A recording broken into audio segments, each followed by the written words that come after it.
Hello everyone, welcome to online classes. Friends, यहाँ पे आज हम पढ़ने वाले हैं रेस्पिरेटरी सिस्टम है इसके बारे में। लेकिन देखिए, इसका जो थ्योरी सेक्शन है वो ऑलरेडी मैंने करा दिया है, उस पर अलग से वीडियो बना के डाल दिया है। और आज हम करेंगे इस टॉपिक के क्वेश्चंस करेंगे, और सारे क्वेश्चंस मल्टीपल चॉइस क्वेश्चंस है एमसीक्यू की फॉर्म में। तो जो ये क्वेश्चंस हैं वो कुछ इस टाइप के हैं जिस तरह के क्वेश्चंस अक्सर एग्जाम में पूछ लिए जाते हैं। बिना किसी देरी के स्टार्ट करते हैं आज के सेशन को। देखते हैं पहला क्वेश्चन। गाइस, यहाँ पे पहला क्वेश्चन आपके सामने है कि स्तनधारियों में श्वसन किसके द्वारा होता है, ये आपको बताना है।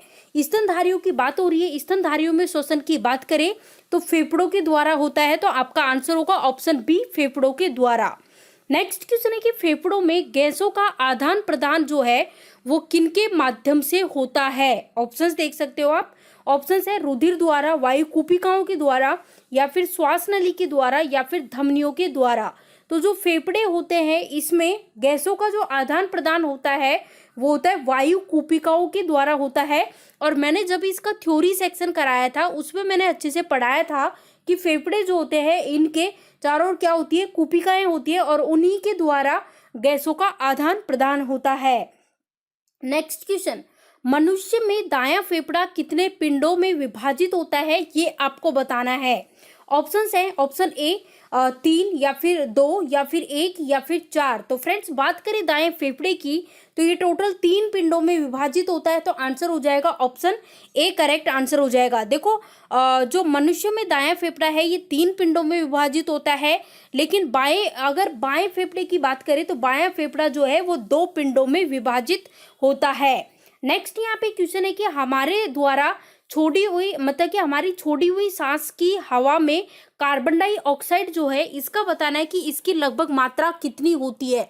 देखो, कल मैंने अच्छे से आपको पढ़ाया था, जो थ्योरी पोर्शन पढ़ाया था उसमें, कि जब मतलब कि ऑक्सीजन जब हम अंदर लेते हैं तो उस समय जो किस चीज़ की मात्रा कितनी होनी चाहिए, जैसे कि नाइट्रोजन, ऑक्सीजन, CO2 उनका पढ़ाया था। और जब बाहर छोड़ते हैं CO2 जब बाहर छोड़ते हैं तो किसकी कितनी मात्रा होती है, एक एक चीज़ अच्छे से बताई थी। तो यहाँ पे किसकी पूछिए, कार्बन डाइऑक्साइड की पूछिए, और वो भी कब, जब हमारी छोड़ी हुई सांस मतलब कि हमारी छोड़ी हुई सांस की हवा में। तो जब हम सांस छोड़ते हैं तो उससे हम क्या मतलब कि CO2 बाहर निकालते हैं, तो उस केस में जो CO2 की मात्रा होती है वो होती है 4%। नेक्स्ट देखिए, फेफड़ों की सुरक्षा हेतु इनके ऊपर कौन सी झिल्ली का आवरण होता है। तो फेफड़े जो होते हैं इनकी सुरक्षा के लिए इनके ऊपर जो प्यूरा नाम की एक झिल्ली है जिसका आवरण बना होता है। आंसर हो जाएगा यहाँ पे ऑप्शन ए। नेक्स्ट देखिए, क्वेश्चन है कि किसके ऑक्सीकरण के द्वारा उत्पन्न जो ऊर्जा है इसको श्वसन कहा जाता है। तो जो ग्लूकोज जो है, ग्लूकोज, इसके ऑक्सीकरण के कारण इससे द्वारा जो उत्पन्न ऊर्जा जो होती है इसी को कहते हैं, क्या कहते हैं, ग्लूकोज। क्या पूछा कि ग्लूकोज जो है किसके ऑक्सीकरण के द्वारा उत्पन्न जो ऊर्जा होती है इसको श्वसन कहते हैं। तो ग्लूकोज के ऑक्सीकरण के द्वारा जो ऊर्जा उत्पन्न होती है इसको कहते हैं, क्या कहते हैं, श्वसन कहते हैं। यहाँ पे आप देख सकते हो, श्वसन जीवों में 24 घंटे चलने वाली क्रिया है। और श्वसन की बात करें तो 2 तरह की होती है, ऑक्सी और अनॉक्सी। ऑक्सी और अनॉक्सी क्या होती हैं वो कल मैंने अच्छे से एक एक चीज आपको बताई थी। नेक्स्ट, एम्फीसेमा बीमारी जो है ये किससे संबंधित है, आपको ये बताना है। ऑप्शन है श्वास नली, या फिर कंठ, या फिर फेफड़े, या फिर हृदय। यहाँ पे बात करें एम्फीसेमा बीमारी की तो ये जो बीमारी है ये लंग्स से रिलेटेड है, तो आंसर यहाँ पे होगा फेफड़े, ऑप्शन सी, फेफड़े। नेक्स्ट देखिए, क्वेश्चन है कि श्वसन की क्रिया में वायु के कौन से घटक की मात्रा जो है इसमें कोई परिवर्तन नहीं होता है। ये आपको बताना है कि वो कौन सा घटक है जिससे उसकी मात्रा में कोई परिवर्तन नहीं होता है। तो यहाँ पे देखो, श्वसन की क्रिया में वायु जो है मतलब कि चाहे भले मतलब वायु छोड़ रहे हो चाहे अंदर, मतलब कि जैसे हम अंदर लेंगे तो क्या लेते हैं, ऑक्सीजन लेते हैं, बाहर छोड़ते हैं तो कार्बन डाइऑक्साइड छोड़ते हैं। तो इन दोनों की केस में क्या होता है कि वायु छोड़े चाहे अंदर ले, तो उस केस में होता है कि जो नाइट्रोजन होता है इसकी जो मात्रा होती है वो एक समान होती है, बराबर होती है दोनों में। नेक्स्ट देखिए, क्वेश्चन आपके सामने है फ्रेंड्स। आपसे पूछा गया है कि ऑक्सीश्वसन की क्रिया में कितनी ऊर्जा का उत्पादन होता है। किसकी बात हो रही है, ऑक्सीशोषण की बात हो रही है। तो यहाँ पे देखो, यहाँ पे आपके सामने जो आंसर दे रखा है 38 दे रखा है, जबकि गाइस यहाँ पे 38 नहीं, आप कीजिए यहाँ पे 36 एटीपी, क्योंकि 36 एटीपी जो ऊर्जा प्राप्त होती है वो होती है ऑक्सीशोषण से, और 2 एटीपी जो ऊर्जा प्राप्त होती है वो होती है अनॉक्सी से, और इनको मिलाकर टोटल जो ऊर्जा प्राप्त होती है वो होती है 38। नेक्स्ट देखिए, यहाँ पे पूछा है कि जब अनॉक्सी शोषण की क्रिया जीवाणु और कवक में होती है तो उसको क्या कहते हैं। तो देखो, जब भी अनॉक्सी शोषण की क्रिया जीवाणु और कवक में होती है तो उसको हम कहते हैं किण्वन। आंसर होगा ऑप्शन ए किण्वन। और किण्वन की जो क्रिया है इसके द्वारा शराब तथा सिरके का निर्माण किया जाता है। नेक्स्ट देखिए, मनुष्य में श्वसन के दौरान निकलने वाली जो वायु होती है, हवा जो होती है, उसमें ऑक्सीजन की मात्रा बतानी है। कब? मनुष्य में श्वसन के दौरान निकलने वाली, यानी कि छोड़ने वाली की बात हो रही है, क्या अंदर लेने वाली की नहीं। तो जो निकलने वाली जो वायु है इसमें ऑक्सीजन की मात्रा पूछी गई है, तो ये होती है 16% होती है, 16%। आंसर होगा ऑप्शन बी। नेक्स्ट, कौन सी क्रिया को ऑक्सी और अनॉक्सी श्वसन का कॉमन स्टेप माना जाता है। हमें उस क्रिया का नाम बताना है जिसको ऑक्सी और अनॉक्सी श्वसन का कॉमन स्टेप कहा जाता है। तो ये कहा जाता है ग्लाइकोलिसिस को। आंसर होगा ऑप्शन ए। नेक्स्ट देखिए, ऑक्सी श्वसन की क्रिया कोशिका के किस भाग के अंदर संपन्न होती है, हमें उस भाग का नाम बताना है। ऑप्शंस देखिए, ऑप्शन ए है कोशिका द्रव एवं माइटोकॉन्ड्रिया, या फिर ऑप्शन बी राइबोसोम एवं हरित लवक, या फिर ऑप्शन सी केंद्रक तथा कोशिका भित्ति, या फिर ऑप्शन डी जीव द्रव एवं तारक काय। तो राइट आंसर होगा ऑप्शन ए करेक्ट आंसर है। ऑक्सी श्वसन की क्रिया जो है वो कोशिका के कोशिका द्रव या फिर हम कहें माइटोकॉन्ड्रिया, इसके अंदर संपन्न होती है। नेक्स्ट है क्रेब चक्र जो है, ये किस क्रेब चक्र की क्रिया किसके अंदर संपन्न होती है, ये पूछा है। क्रेब चक्र का मैंने बताया था कल कि जो क्रेब चक्र से जो है, क्रेब चक्र इसकी जो क्रिया होती है वो संपन्न होती है माइटोकॉन्ड्रिया में। आंसर होगा ऑप्शन ए माइटोकॉन्ड्रिया। नेक्स्ट, श्वसन की क्रिया किसमें संपन्न होती है, किसकी बात हो रही है, श्वसन की क्रिया की बात हो रही है, किसमें संपन्न होती है। इंपॉर्टेंट क्वेश्चन है। ऑप्शन है राइबोसोम, माइटोकॉन्ड्रिया, हरित लवक या फिर लाइसोसोम। फ्रेंड्स, श्वसन की क्रिया की बात करें तो संपन्न होती है माइटोकॉन्ड्रिया में। नेक्स्ट क्वेश्चन, क्रेब चक्र किसका संश्लेषण होता है। तो क्रेब चक्र की बात करें तो जो पायरुविक अम्ल जो होता है इसका संश्लेषण होता है। तो हमारा आंसर होगा ऑप्शन बी। नेक्स्ट क्वेश्चन, जब मनुष्य कार्य करता है तो मांसपेशियों में ऑक्सीजन के अभाव में पायरुविक अम्ल का विघटन होता है, जो होता है वो किसमें होता है। तो देखो, जब मनुष्य कार्य करता है तो मांसपेशियों में ऑक्सीजन के अभाव में पायरुविक अम्ल जो होता है इसका जो विखंडन होता है फ्रेंड्स, वो होता है लैक्टिक अम्ल और कार्बन डाइऑक्साइड में। तो आंसर होगा ऑप्शन बी जो है, ये इस क्वेश्चन का राइट आंसर हो जाएगा। अब यहाँ पे हम बात करें लैक्टिक, जो मांसपेशियां होती है हमारी, उसमें देखो मांसपेशियों में दर्द किस कारण होता है।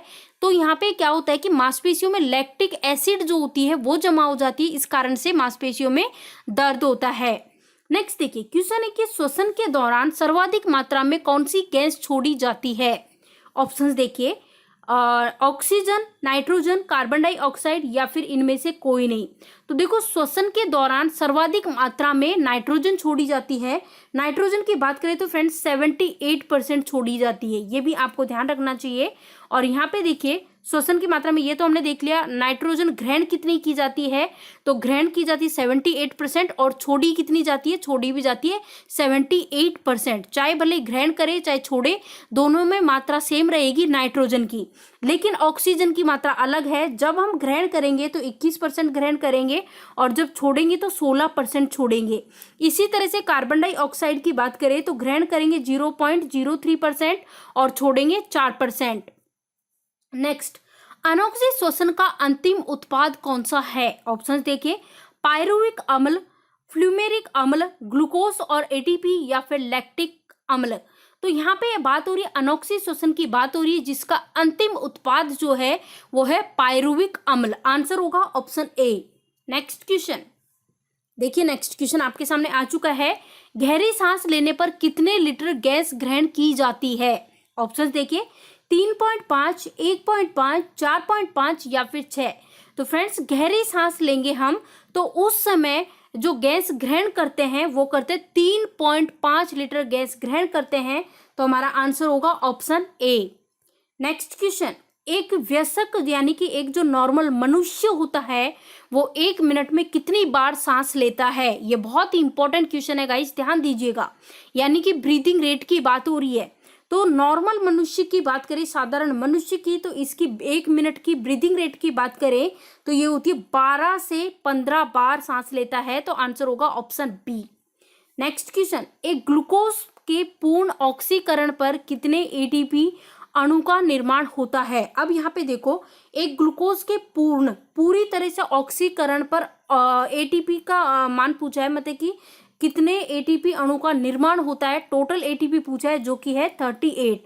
अब ये टोटल तो देख लिया 38, लेकिन अगर यहाँ पे देखो ऑक्सी श्वसन का पूछा जाए तो इससे 36 एटीपी मिलती है और अनऑक्सी से मिलती है 2 एटीपी, और इस तरह से कुल मिला के मिलती है कितनी? 38 एटीपी। नेक्स्ट है, फेफड़ों में कितने लीटर गैस धारण करने की अधिकतम क्षमता होती है? यानी जो फेफड़े होते हैं वो अधिकतम कितनी गैस जो है उसको धारण कर सकते हैं?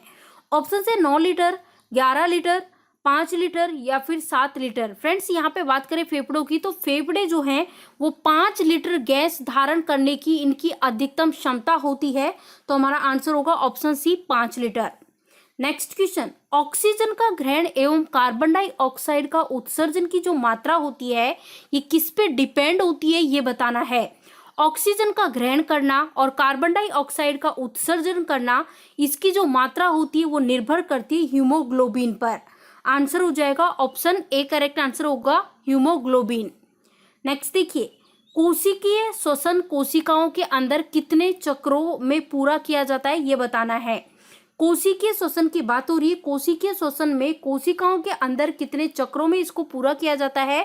तो फ्रेंड्स ये किया जाता है 2 चक्रों में।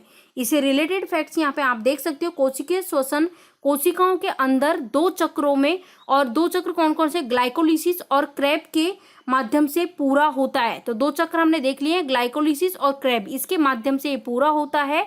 तो ये चीज आपको ध्यान रखनी है। चलो देखिए नेक्स्ट क्वेश्चन, देखिए फ्रेंड्स आ चुका है आपके सामने नेक्स्ट क्वेश्चन। आंसर कीजिएगा इस क्वेश्चन का राइट आंसर क्या होगा।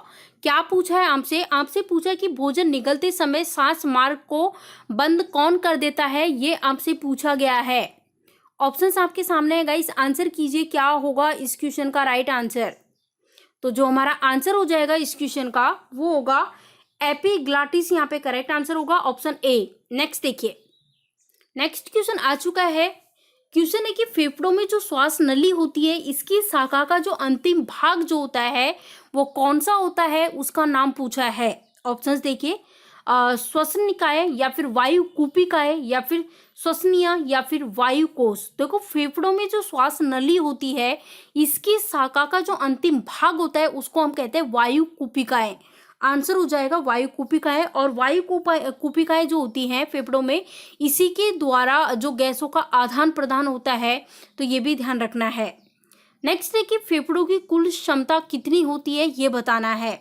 ऑप्शन देख सकते हो आप, 4600 मिलीलीटर, 3500 मिलीलीटर या फिर 5800 मिलीलीटर या फिर 2300 मिलीलीटर। फ्रेंड्स बात हो रही है फेफड़ों की कुल क्षमता की जो कि होती है 5800 मिलीलीटर। तो राइट आंसर यहाँ पे हो जाएगा ऑप्शन सी जो है ये यहाँ पे करेक्ट आंसर हो जाएगा। जैसा कि पिछले एक क्वेश्चन में हमने डिस्कस भी किया था कि फेफड़े जो है वो 5 लीटर जो गैस होती है उसको ग्रहण करने की क्षमता रखते हैं। नेक्स्ट क्वेश्चन, श्वसन में प्रयुक्त ऊर्जा जो होती है वो कौन सी होती है उसका नाम बताना है फ्रेंड्स। ऑप्शंस देखिए आपके सामने, ऑप्शंस दिए गए भौतिकी ऊर्जा, रासायनिक ऊर्जा, गतिज ऊर्जा या फिर विद्युत ऊर्जा। क्या होगा इस क्वेश्चन का राइट आंसर? तो देखिए जो हमारा राइट आंसर हो जाएगा इस क्वेश्चन का, हमारा आंसर हो जाएगा रासायनिक ऊर्जा जो है वो इस क्वेश्चन का करेक्ट आंसर है। श्वसन में प्रयुक्त ऊर्जा जो होती है वो होती है रासायनिक ऊर्जा। देखिए नेक्स्ट क्वेश्चन, आपसे क्या पूछा जा रहा है? आपसे पूछा जा रहा है कि वायु ग्रहण करते समय जो तनपुट होता है डायफ्राम, ये किस तरह का होता है ये सब बताना है। ऑप्शन है तिरछा, घुमदाकार, सामान या फिर चपटा। तो देखो वायु ग्रहण जब हम करेंगे तो जो तनपुट होता है जिसको हम डायफ्राग्राम भी बोलते हैं, ये किस तरह का होता है? चपटा होता है। तो आंसर होगा ऑप्शन डी, करेक्ट आंसर होगा चपटा।